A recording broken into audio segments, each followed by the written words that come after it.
wabarakatuh. Alhamdulillah, nahmaduhu wa nasta'inuhu wa nastaghfiruhu wa na'udzu billahi min shururi anfusina wa min sayyiati a'malina. May yahdihillahu fala mudilla lahu wa may yudlil fala hadiya lahu. Asyhadu an la ilaha illallah wa asyhadu anna Muhammadan 'abduhu wa rasuluhu. Amma ba'du. Alhamdulillah, segala puji serta puji syukur kepada Allah Subhanahu wa taala yang telah melimpahkan ya banyak nikmat kepada kita manusia nih, walaupun banyak dosa, bersalah, tapi masih Allah beri nikmat gitu kan. Nikmat apa? Nikmat Islam, nikmat iman, nikmat ihsan, nikmat sehat gitu kan. Alhamdulillah untuk kita yang sehat nih, kita masih bisa menghirup udara ini dengan gratis tak bertarif. Alhamdulillah kita masih bisa merasakan sejuknya embun pagi. Alhamdulillah kita masih bisa merasakan hangatnya matahari terbit gitu. Alhamdulillah masih terbit dari timur, belum dari barat. Sebelah nih baik. Buat yang sakit jangan berkecil hati, masih ada nikmat yang lain gitu, masih banyak nikmat yang lain. Salah satunya nikmat iman. Alhamdulillah masih Allah titipkan iman ini dalam hati kita ya, iman percaya bahwa tidak Tuhan selain Allah. Alhamdulillah. Yang kedua, salawat beriring salam marilah kita haturkan ke pundak junjungan Nabi kita. Siapa? Ya, beliau prototipe hidup kita, suri tauladan kita gitu kan. Karena akhlak di muka bumi ini gitu kan, semua sudah diatur dalam sunnah-sunnah beliau, dari tidur, bangun tidur, sampai tidur lagi. Bahkan muamalah, jual beli, menuntut ilmu, bagaimana adab-adabnya, semua sudah diatur oleh Rasulullah, semua sudah dicontohkan oleh Rasulullah dalam sunnah-sunnahnya gitu kan. Siapa? Rasulullah. Iya, Rasulullah, habibana wa nabiyana wa maulana Muhammad sallallahu alaihi wasallam. Jadi senantiasa yuk sama-sama kita biasakan diri kita nih untuk senantiasa melakukan sunnah-sunnah beliau dalam kehidupan sehari-hari, insya Allah penuh berkah. Dan selalu senantiasa ya bersolawat kepada beliau, dan insya Allah kita akan mendapat syafaat di yaumil akhir. Oke, selanjutnya kita dari SGD ini ada segmen baru namanya SGD berbagi. Jadi banyak hal yang bisa kita bagikan, banyak hal yang bisa kita berikan gitu. Jadi ayo berbagi gitu kan, jangan sungkan, jangan malu gitu kan. Berbagi dalam bentuk apa? Banyak, ada bentuk makanan, bentuk minuman, bentuk pakaian, finansial gitu kan, semuanya bisa dibagikan. Ketika nggak punya semuanya, bagi pakai apa? Banyak, tenang, jangan khawatir, berbagi lewat ilmu. Oke, berbagi lewat ilmu, kita saling menasihati sesama manusia. Manusia itu tempatnya salah, manusia itu tempatnya dosa, manusia itu tempatnya lupa. Kalau nggak ada yang mengingatkan, ya udah, istilah mobil tanpa rem, jalan aja terus, nabrak, akhirnya kebablasan gitu ya nggak? Iya pastinya gitu kan. Di situ juga Allah sudah tuangkan ya dalam kitabullah Quran surat Al-Rajat ayat 55. Bunyinya gimana? Bunyinya gini, Bismillahirrahmanirrahim. Wa dzakir fa innal dzikra tanfa'ul mu'minin. Artinya dan tetaplah memberi peringatan, karena sesungguhnya peringatan itu bermanfaat bagi orang-orang yang beriman. Itu tadi fungsi dari saling mengingatkan sesama manusia, biar gak kebablasan setiap melakukan kegiatan, setiap melakukan sebuah perbuatan itu, biar gak kebablasan, ada koridornya, ada yang ngingetin nih, yaitu ada remnya nih kayak gitu. Selain itu juga dijelaskan ya dalam Quran surat Al-Asr, ingat ya, di situ dijelaskan bahwa sebenarnya manusia itu dalam kondisi yang merugi, kita ini merugi gitu. Kecuali apa? Kecuali 3 hal: orang yang beramal saleh, yang kedua orang yang saling menasehati dalam kebenaran, dan yang terakhir adalah orang yang menasehati dalam kesabaran. Yuk sama-sama saling mengingatkan. Mengingatkan tuh bukan berarti orang pintar, mengingatkan tuh bukan berarti jauh lebih mulia, enggak. Kita saling mengingatkan, sama-sama perbaiki diri. Oke, sip. Lanjut nih ya. Berhubung nih sekarang lagi musim apa ya? Musim hujan atau musim kemarau? Agak panas, tapi kalau malam suka hujan ya, agak membingungkan. Oke. Ngomong-ngomong musim di Indonesia itu cuma 2, ada musim kemarau sama musim hujan. Ya, iya. Tapi masyarakat punya banyak musim. Ada musim hujan, ada musim kemarau, ada musim paceklik, ada musim durian, ada musim rambutan, ada musim gitu. Iya nggak? Iya dong.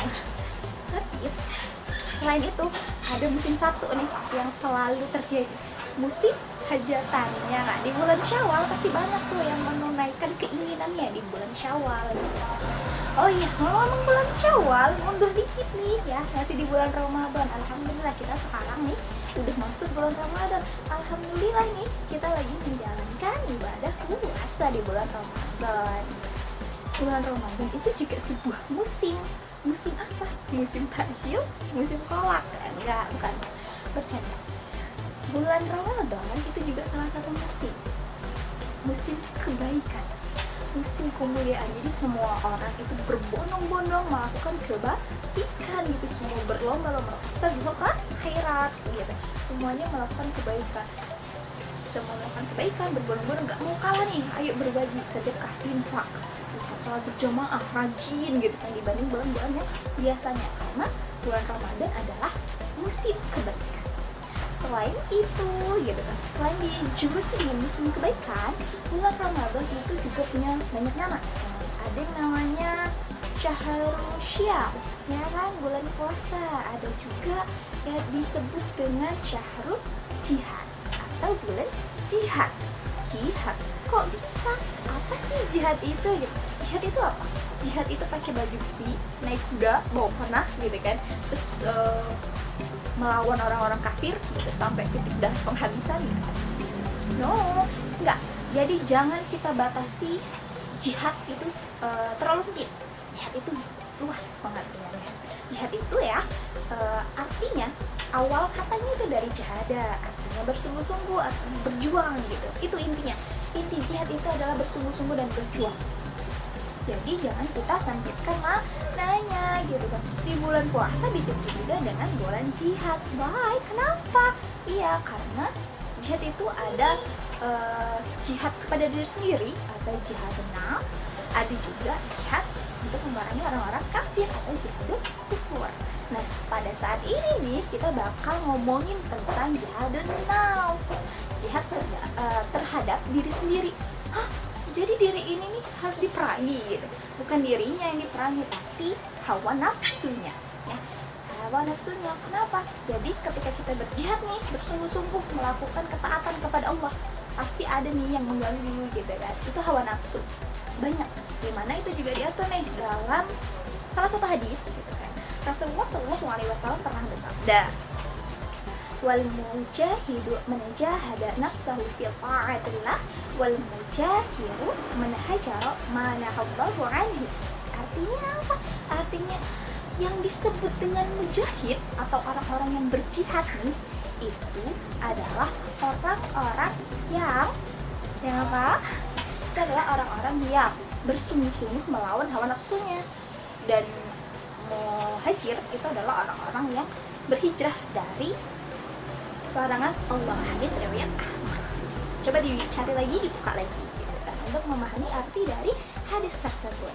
Jadi jihad itu ya, jihad itu adalah melawan hawa nafsu, salah satunya hawa nafsu dalam ketaatan kepada Allah gitu kan. Kita harus melawan ketaatan. Ketaatan apa? Ketaatan itu banyak.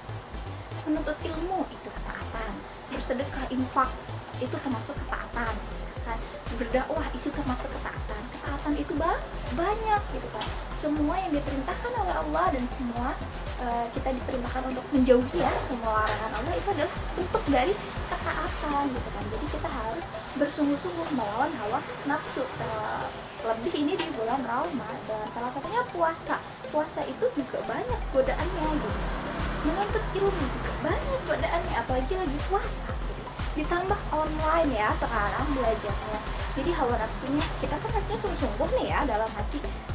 Waktu lagi kuliah online, lagi belajar online, lagi sekolah online, sungguh, aduh males aduh laptopnya nge-lag lah, aduh internetnya habis lah, aduh ini segala macam, semua diaduhin ya kan. Mau infak juga ada aja tuh hawa yang mengganggu gitu kan, mengganggu dan mencegah kita untuk melakukan kebaikan, mencegah kita untuk bersedekah, berinfak gitu kan.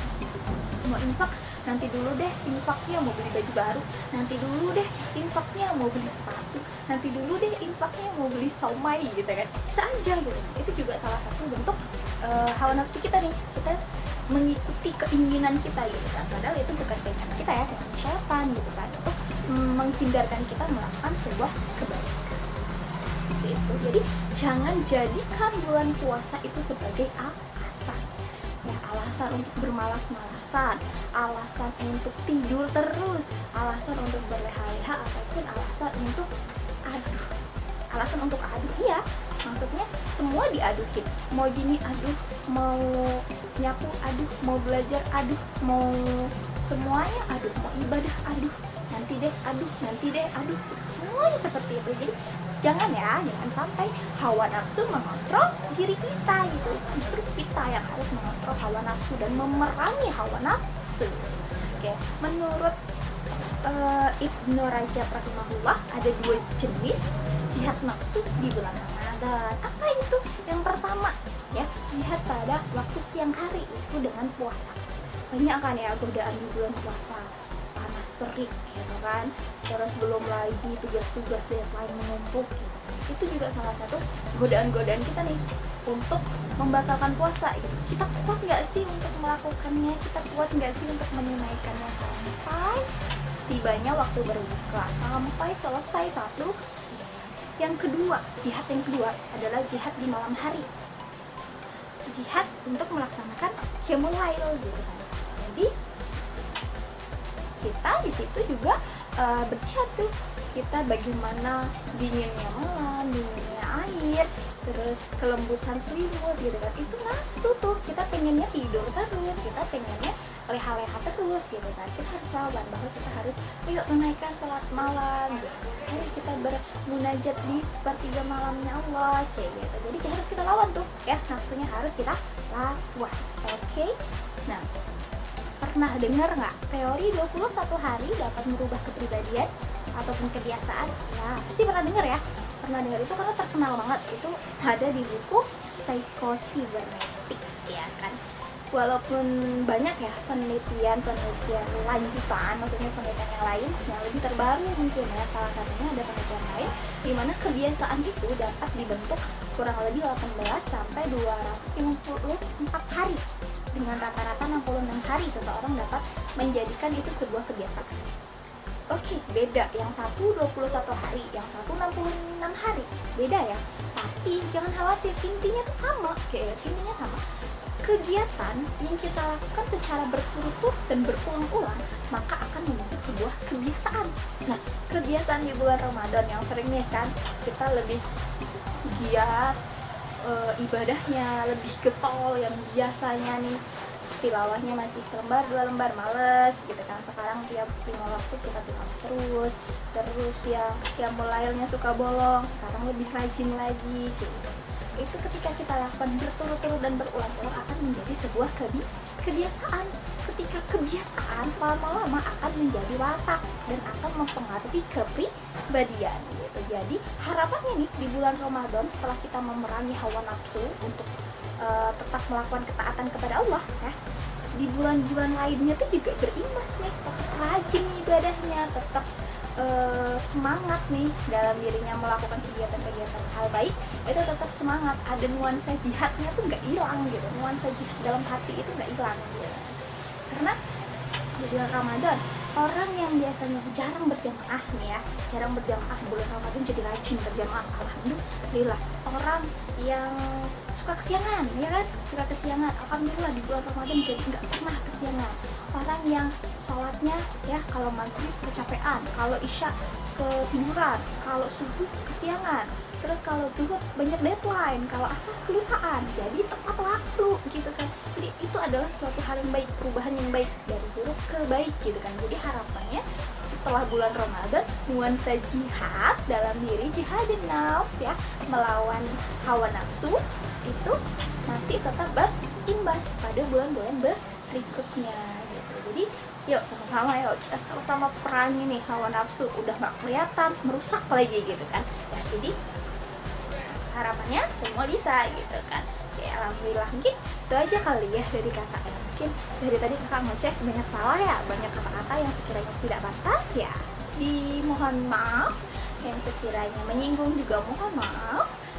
Banyak kesalahan dari dalam penyampaian itu munculnya dari diri saya pribadi. Semua kebenaran yang saya sampaikan itu datangnya dari Allah SWT. Terima kasih, saya akhiri. Bila kita hidayah. Wassalamualaikum warahmatullahi wabarakatuh.